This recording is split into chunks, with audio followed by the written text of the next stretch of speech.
Hello everyone, welcome back to Studypedia. चलिए आज की वीडियो स्टार्ट करते हैं। आज की वीडियो में सॉल्व करेंगे एसएससी सीजीएल 2025 19 सितंबर का थर्ड शिफ्ट इसमें सॉल्व करेंगे। इसके अंदर जो 25 मैथ्स के क्वेश्चंस पूछे गए थे वो सॉल्व करेंगे। चलिए वीडियो को स्टार्ट करते हैं।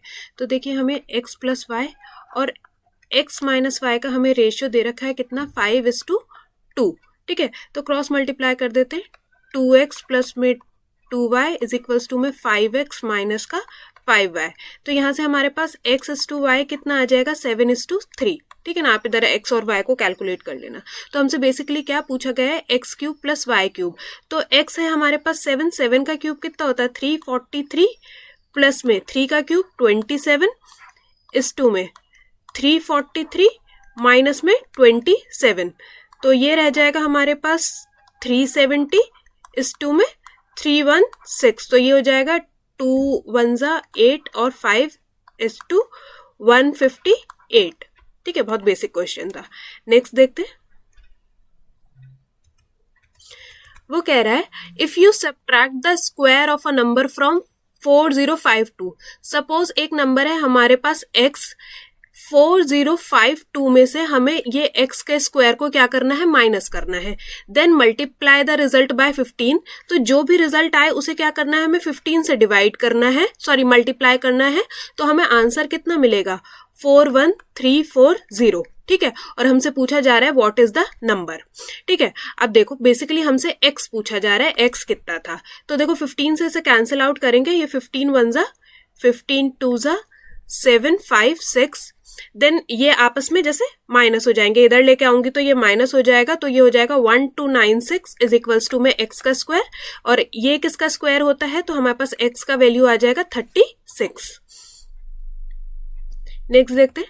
अब देखिए इसके अंदर हमें करेक्ट रिलेशन बताना है। अब देखो √10 का वैल्यू कितना होता है, 3.16। तो 3.16 से तो 3.12 बड़ा है। ठीक है, अब देखो अगर 11 12 से बड़ा है तो इसका अंडर रूट का वैल्यू भी निकालोगे तो 12 भी बड़ा रहेगा।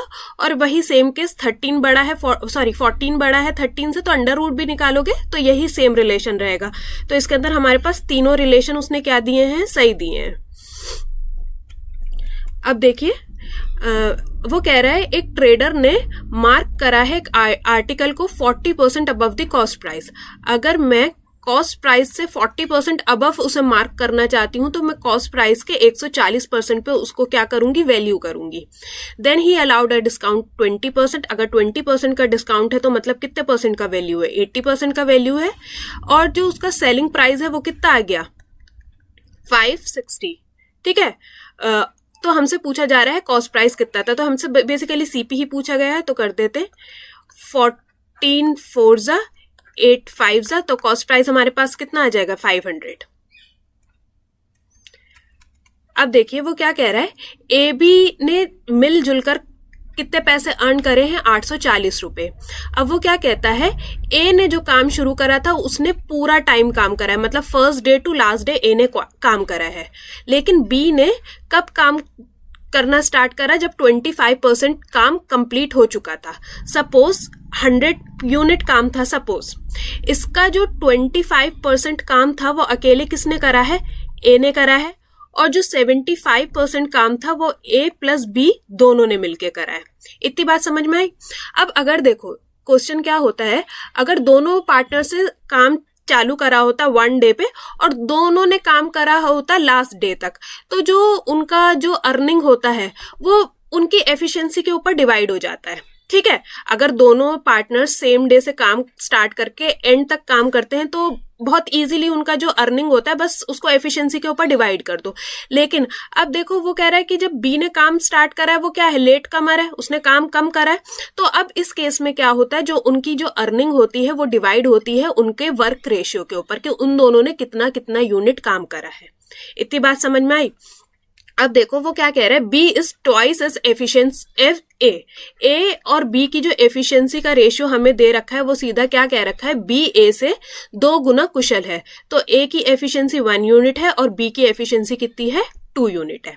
अब देखो ए ने अगर यहाँ पे 25 यूनिट काम करा था तो अगर इसकी एफिशिएंसी कितनी है, 1 यूनिट है, तो ए ने पहले काम कर दिया 25 यूनिट, ठीक है, ए की एफिशिएंसी 1 यूनिट है, नंबर ऑफ डेज उसको कितने लगे, 25 डेज ही लगे। अब देखो ये जो 75 यूनिट काम था ये ए और बी दोनों ने मिलकर करा, और ए और बी की एफिशिएंसी कितनी है, 3 यूनिट, तो ये 25 डेज इस काम में भी लगे। तो अगेन इस 25 डेज के अंदर पहले 25 यूनिट ए काम कर चुका है, और मैं इसको 1 से मल्टीप्लाई करूं तो इसमें से भी 25 यूनिट ए ने काम करा है और बी ने कितना काम करा है, 25 इंटू में 2, ठीक है ना, क्योंकि टोटल 75 यूनिट था। 75 यूनिट को अगर आप डिवाइड करो तो 25 यूनिट इसके अंदर से ए ने काम करा है, और जो बचा 50 यूनिट काम है वो किसने करा है, बी ने। तो इनका वर्क रेशियो कितना आ गया, 50:50, मतलब कितना आया, 1:1। तो दोनों को जो सैलरी मिलेगी, जो वर्क वेज मिलेगा, उनको क्या मिलेगा, इक्वली मिलेगा। तो 840, तो आधा किसको मिल जाएगा, बी को मिल जाएगा। हमसे बी का ही शेयर पूछा गया था, तो 420 रुपीज बी के हिस्से में जाएंगे। देखो x + 1/x की वैल्यू दे रखी है -2, ठीक है, तो देखो इसका स्क्वायर करोगे तो 2 2 = 4, 4 - 2 x² + 1x का स्क्वायर का वैल्यू कितना आ जाएगा, 2। इसको किससे मल्टीप्लाई करना है, 4 से, प्लस x स्क्वायर का स्क्वायर करोगे तो 4 बन जाएगा। तो अगेन ये क्या हो जाएगा, ये 2 ही बन जाएगा, मल्टीप्लाई बाय 3, ये हो जाएगा माइनस का। देन देखो x की पावर 6 चाहिए, ठीक है, x की पावर 6 के लिए पहले इसको 3 बनाना पड़ेगा, ठीक है। तो 3 कैसे बनाते हैं, a का क्यूब, 2 2 = 4, 4 2 = 8, माइनस में 3 इंटू में a, ठीक है ना, यही होता है ना, 3 इंटू में a मेरे पास 2 है, 3 इंटू में a, तो ये हो जाएगा 3 2 = 6, 6 किसका हो जाएगा, प्लस का, ये माइनस 3 2 = 6, ये हो जाएगा प्लस का, और ये हो जाएगा माइनस का 8। तो x³ + 1/x का क्यूब मेरे पास कितना आ जाएगा, -2। इसको 6 बनाने के लिए दोबारा इसका स्क्वायर करेंगे तो ये हो जाएगा 4 - 2। तो अगेन इसका वैल्यू कितना आ जाएगा हमारे पास, 2, ठीक है। तो ये 4 - 2, हाँ, तो इसका अगेन वैल्यू आ जाएगा हमारे पास 2। तो ये हो जाएगा 2 माइनस का 6 प्लस का 8, और ये आंसर कितना आ जाएगा, 4। नेक्स्ट देखते हैं। देखिए वो क्या कह रहा है, एक सम बिकम 2.5 ऑफ इटसेल्फ इन 5 साल में। आपने प्रिंसिपल को इन्वेस्ट करा, ये कितना हो गया, 2.5p, मतलब बढ़ा कितना, 1.5p को बढ़ने में कितना टाइम लग गया, 5 साल। तो p का वैल्यू कितना आ गया, 1.5, ठीक है। अब वो पूछ रहा है how many year will it become 5 times. अगर आप p इन्वेस्ट करो तो वो 5p कितने टाइम में बनेगा। तो देखो इंक्रीमेंट कितने का हुआ, इंक्रीमेंट हुआ 4p का, तो इसको मल्टीप्लाई कर देंगे 4 से, तो आंसर आ जाएगा आपका, इसको कर देंगे 10, 5 3 = 40 को आप जब 3 से डिवाइड करोगे तो आंसर आ जाएगा 13, 1/3 ईयर्स। चलिए नेक्स्ट क्वेश्चन देखते हैं। वो कह रहा है एक पर्सन ने टोटल 1900 रुपए इन्वेस्ट करे हैं इन 3 डिफरेंट स्कीम्स में। सपोज एक्स स्कीम में 2% इंटरेस्ट, वाई स्कीम से उसे 4% इंटरेस्ट मिल रहा है, और जेड से उसे 5% इंटरेस्ट मिल रहा है। मतलब ये स्कीम क्या है, उसने 3 डिफरेंट स्कीम में करे, तो हम मान लेते हैं 3 स्कीम्स है, एक्स, वाई और जेड।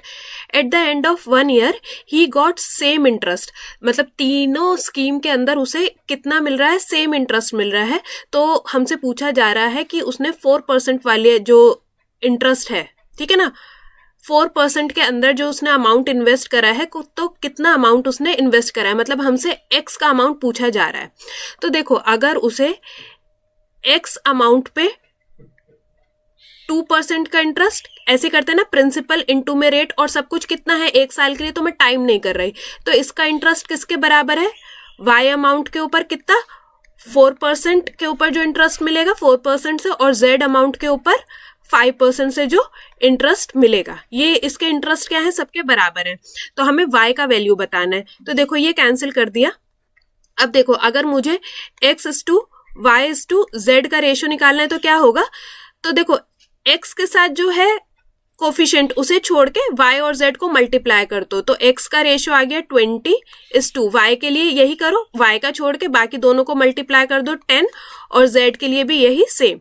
तो रेशियो कितना आ गया, 10:5:4, 4, ठीक है। इस रेशियो में उसने अमाउंट को क्या करा था, इन्वेस्ट करा था, तो हमें y का वैल्यू बताना है। तो टोटल था 1900 अपॉन में sum of the ratio multiply by में 5, तो कितना उसने इन्वेस्ट करा था y के अंदर, 500, ठीक है। हाँ, अब वो क्या कह रहा है, एक सीढ़ी है जो एक 8 मीटर ऊंचाई पे एक खिड़की लगी है, एक विंडो है यहाँ पे, इसकी हाइट कितनी है 8 मीटर, ठीक है। और जो लेडर है, जो सीढ़ी है, वो ग्राउंड के साथ क्या बना रही है, यहाँ पे 45 डिग्री का एक एंगल बना रही है। तो हमसे पूछा जा रहा है लेंथ किसकी, इसकी लेडर की, ये वाली लेंथ हमसे पूछी जा रही है। तो देखो 45 डिग्री और तो परपेंडिकुलर अपॉन में हाइपोटेनियस क्या होता है, साइन थीटा 45 डिग्री पे कितना होता है 1/√2 इज इक्वल्स टू में परपेंडिकुलर अपॉन में हाइपोटेनियस। √2 की वैल्यू क्या होती है, √2 की वैल्यू होती है 1.414, ठीक है। अगर मैं इसको यहाँ रख के multiply by 8 is equals to में x, तो इसका वैल्यू आ जाएगा 11.312। तो कितनी हाइट है उसकी सीढ़ी की, 11 मीटर। अब देखिए वो क्या कह रहा है, एक सॉलिड सिलेंडर था जिसकी रेडियस थी 5 सेंटीमीटर, एक सिलेंडर था जिसकी हमें त्रिज्या दे रखी है 5 सेंटीमीटर और उसकी हाइट हमें दे रखी है 10 सेंटीमीटर। वो कह रहा है एक स्मॉलर सिलेंडर होल करा गया है जिसका रेडियस है 3 सेंटीमीटर। यहां से आपने एक ड्रिल करना स्टार्ट करा, ये भी एक सिलेंडर की शेप में क्या कर दिया, ड्रिल कर दिया, जिसकी रेडियस तो 3 सेंटीमीटर है, त्रिज्या 3 सेंटीमीटर, और जो उसको ड्रिल करा गया पूरी लेंथ तक करा गया, तो उसकी हाइट कितनी है 10 सेंटीमीटर ही है। तो हमसे क्या पूछा गया, what is the approximate volume of remaining solid. मतलब अगर जब देखो, अब आप इस फिगर को देखो, अगर आप इसे ड्रिल करके निकाल दो ये बीच का पार्ट, तो बीच का पार्ट निकल गया, ये एक तरीके से क्या बना, हॉलो सिलेंडर या खोखला सिलेंडर। तो जब भी हॉलो कोई भी आइटम होती है तो हम क्या करते हैं, वॉल्यूम का फॉर्मूला लगाओ, पाई, बस आर की कैटेगरी चेंज हो जाती है। आर कैसे लिखा जाएगा, आर स्क्वायर माइनस में आर स्क्वायर इंटू में एच, मतलब आर को हम ऐसे ही लिखते हैं, अगर क्यूब होता तो क्यूब करते, 5 का क्यूब माइनस 3 मतलब 3 का क्यूब। अब मतलब जो वॉल्यूम ऑफ सिलेंडर होता है पाई आर का स्क्वायर इंटू में एच।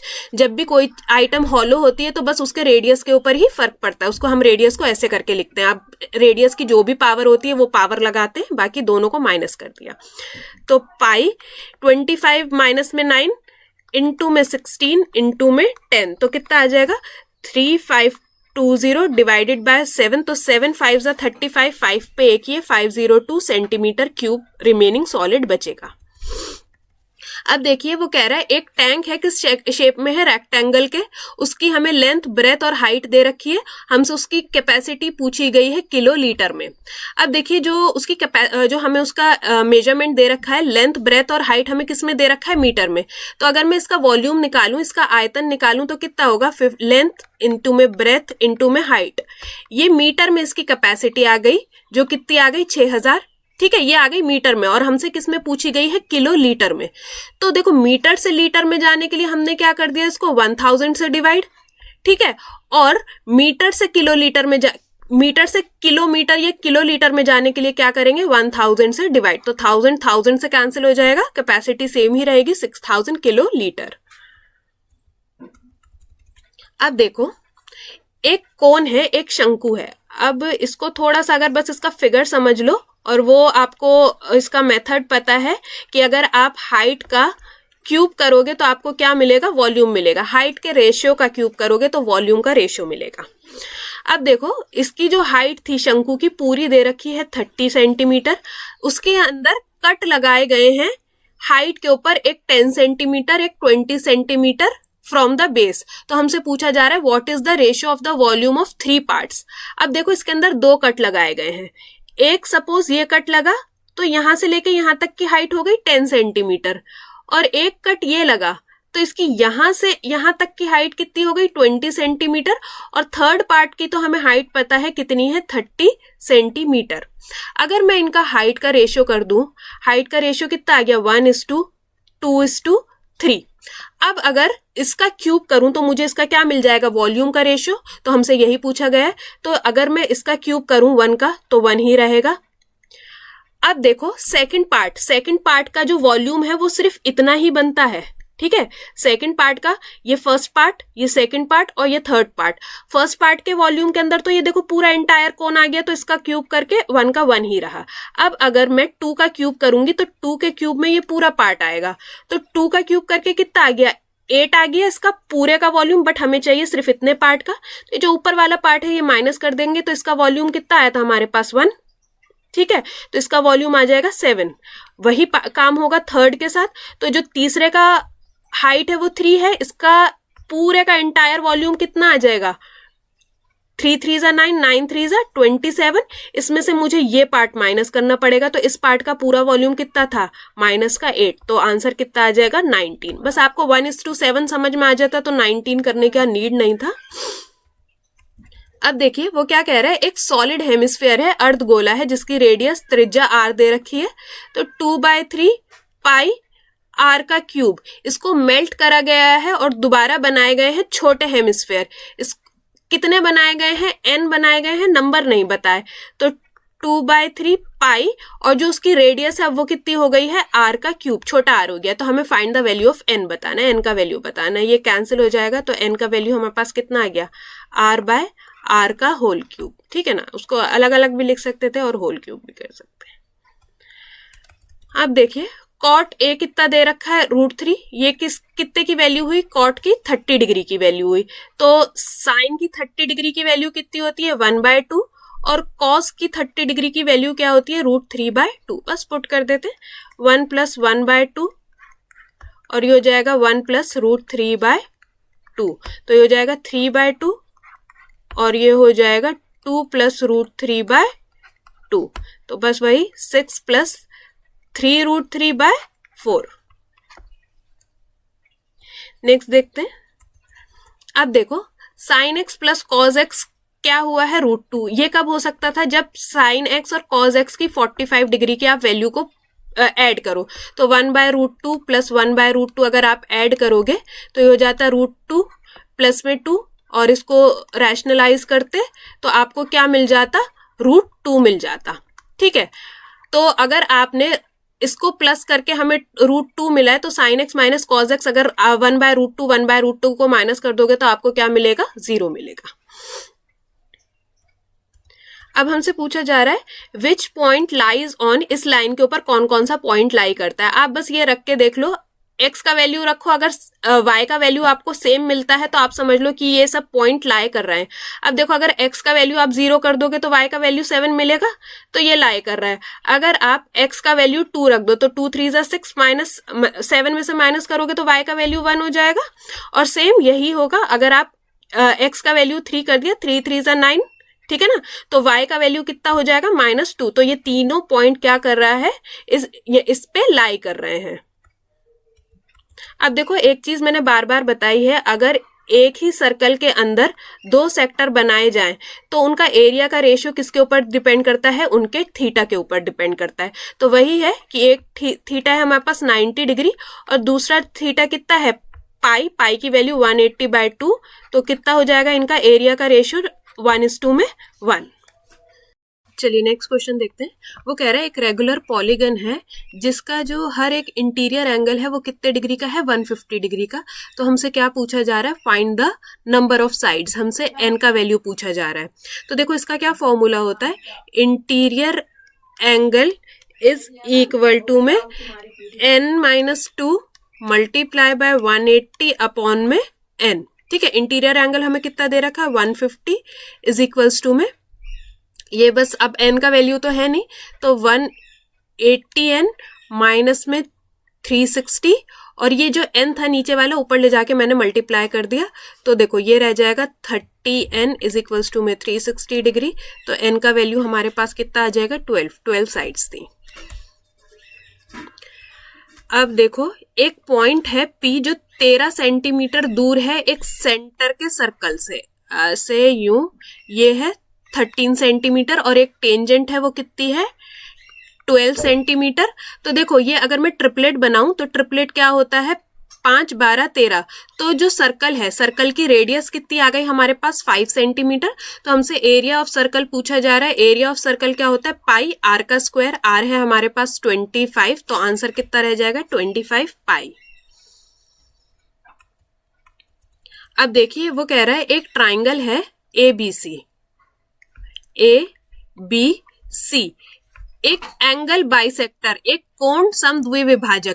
अब देखो एंगल बाइसेक्टर का क्या काम होता है, उस एंगल को इक्वली बाइसेक्ट करना। सपोज ये 10 डिग्री है तो ये भी कितना होगा, 10 डिग्री होगा। वो जो एंगल बाइसेक्टर है वो बीसी पे मिलता है, कहाँ पे, डी पॉइंट पे। अब जो है इफ एडी ने क्या बाइसेक्ट कर दिया, वही बता रखा है, बी ए सी को बाइसेक्ट कर दिया, उसने एंगल ए को बाइसेक्ट कर दिया।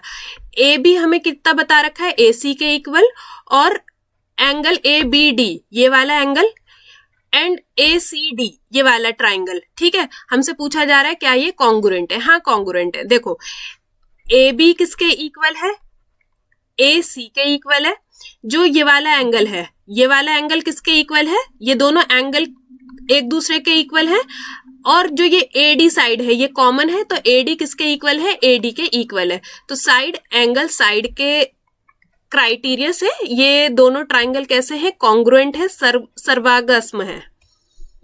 अब देखिए सिंप्लीफिकेशन का क्वेश्चन है, अगर मैं इसका एलसीएम लूंगी तो ये है ए प्लस बी और ए माइनस बी, ए प्लस बी, तो ये क्या होता है, ए स्क्वायर माइनस का बी स्क्वायर। तो 7 माइनस 3 ऊपर क्या रह जाएगा, √7 प्लस में √3 प्लस का √7 माइनस का √3, तो ये कैंसिल हो जाएगा। तो ये रह गया 2√7/4, तो 2 2 जा, तो आंसर कितना रह गया, √7/2।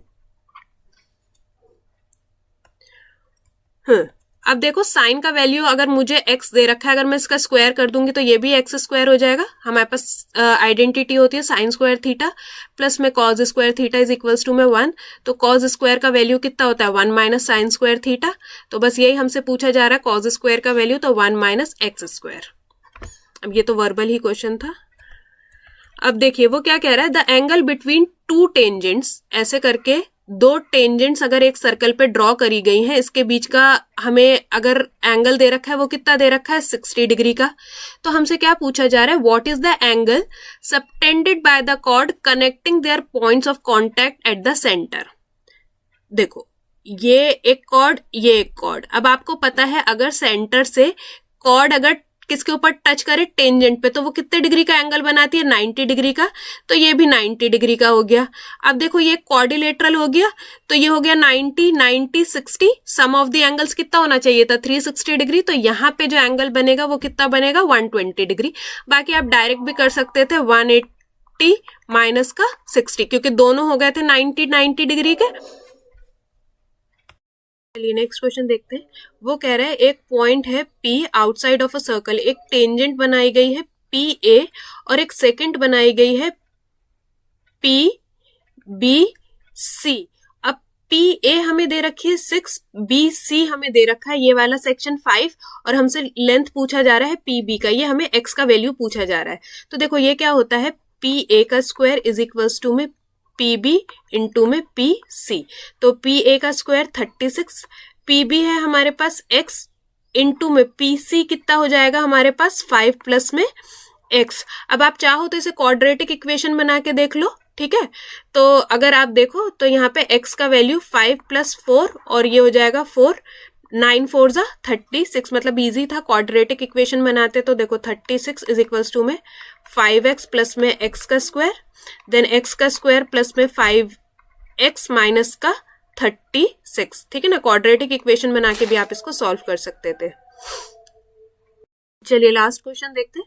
देखिए ये हमारा न्यूमरेटर है और डिनोमिनेटर है, क्योंकि मल्टीप्लाई का साइन हटाएंगे तो ये डिनोमिनेटर हो जाएगा। अगर आप डिनोमिनेटर में से 2 का क्यूब कॉमन निकाल लोगे तो ये क्या बन जाएगा, ये दोनों टर्म्स बिल्कुल सेम हो जाएंगी, तो ये दोनों आपस में कैंसिल।